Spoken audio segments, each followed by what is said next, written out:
Is it safe to travel to Brazil right now? That question comes up in nearly every travel forum, Facebook group, and dinner table conversation when people start thinking about South America's most famous destination. Brazil has always been a country of intense fascination, a place where the pulse of the city and the serenity of nature meet in spectacular ways. The beaches of Rio, the rhythms of Salvador, the deep green of the Amazon, and the grand avenues of São Paulo, they all have an irresistible pull. But Brazil is also a place where beauty and risk often share the same street. For every story of travelers sipping caipirinhas by the ocean, there is another of pickpocketing, scams, or neighborhoods that turn dangerous after dark. And in 2025, as more travelers set their sights on Brazil again, understanding this contrast has never been more important. I'm Stephen with the Travel Safety Network. Over the past 25 years working in global safety and risk management, I've learned that no country is just one story. No place is either completely safe or entirely dangerous. And nowhere is that more true than Brazil. Today, we're going to look past the headlines to explore the real safety picture. We'll talk about which areas are generally secure and well organized, which regions deserve extra caution, and how you can make informed choices about your trip. We'll also look at what the world's major government advisories say and why they sometimes sound more alarming than the everyday reality. Stay with me to the end, because I'll share a surprising insight about Brazil that could reshape how you think about safety here, and even how you plan your own itinerary. So let's start with what makes Brazil so compelling in the first place. This is a country bigger than the continental United States, stretching from the equator down to temperate zones, where the winters are chilly and the wine flows. It has enormous diversity in landscapes, economies, and cultures, and because of that, your experience and your safety depend heavily on where you go. Millions of travelers each year head to Brazil's famous resort areas and never encounter anything more serious than a bit of sunburn. Places like Porto de Galinhas, Búzios, and the all-inclusive resorts along the Bahia coast are known for high-quality service, secure perimeters, and dedicated tourism police. These areas have developed reputations as safe havens where visitors can relax without worrying too much about street crime or unexpected risks. In contrast, major urban centers like Rio de Janeiro, São Paulo, and Salvador are vibrant, thrilling, and undeniably complicated. They are cities where you can have an unforgettable day exploring world-class museums and eating in exceptional restaurants, but you must also keep your guard up. In Rio, for example, the line between a busy tourist promenade and a street where you could be vulnerable to robbery can be just a few blocks. Petty theft is common. Opportunistic crime does happen. And sometimes, entire neighborhoods can be off limits because of gang activity. That reality is why the U.S. State Department currently advises travelers to exercise increased caution in Brazil, especially in larger cities where crime rates are higher. The advisory specifically points out risks such as theft, armed robbery, and assaults. Canada's Global Affairs Office gives similar guidance, noting that while millions of visits happen without serious incident, travelers should stay alert and avoid displaying wealth. The UK's Foreign Office and Australia's Department of Foreign Affairs echo this caution, reminding citizens that while Brazil is safe in many places, it is also a country where inequality and crime are ongoing challenges. It's important to note that these advisories don't mean you should avoid Brazil altogether. Instead, they are an invitation to plan thoughtfully.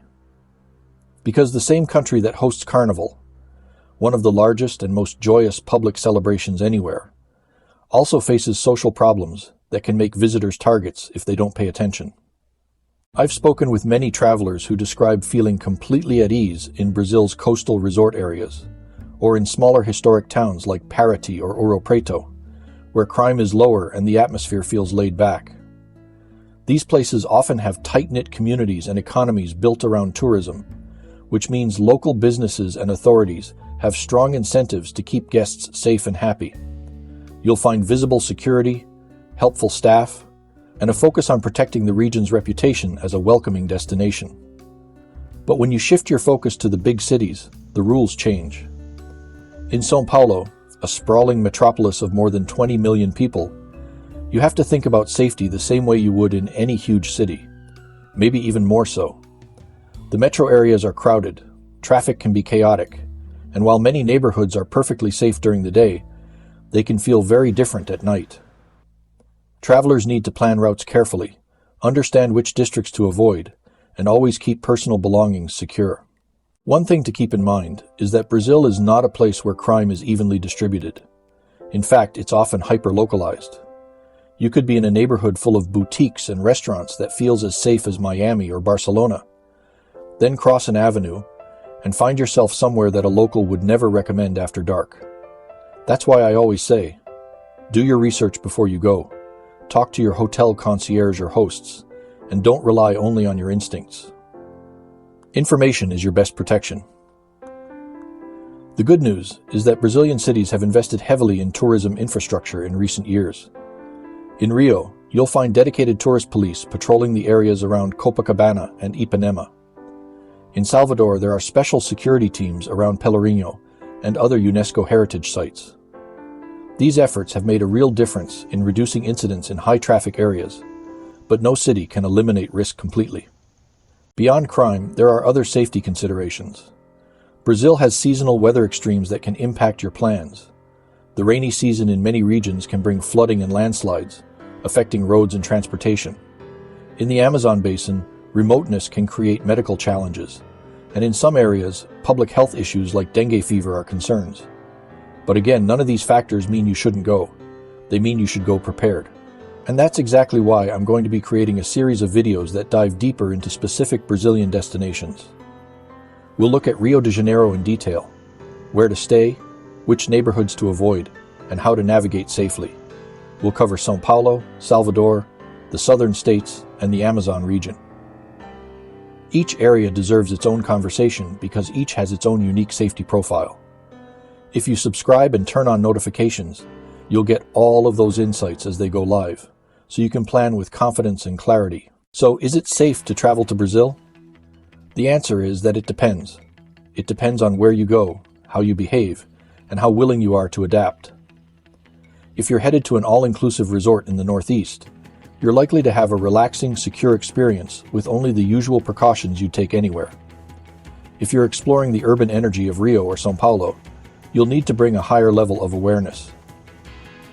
And if you venture into remote or underserved areas, you must understand the logistics, health considerations, and the reality that help can be far away. That balance between caution and curiosity is what makes Brazil such a rewarding destination. It asks you to be present, to learn, to prepare, but it gives so much back in return.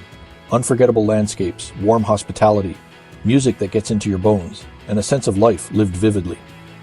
And now, the surprise I promised you at the start of this video.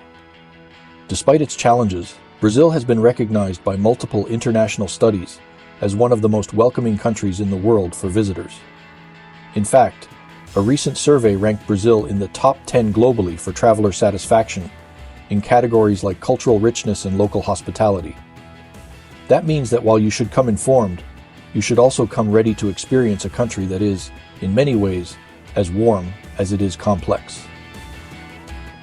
I'm Steven with the Travel Safety Network.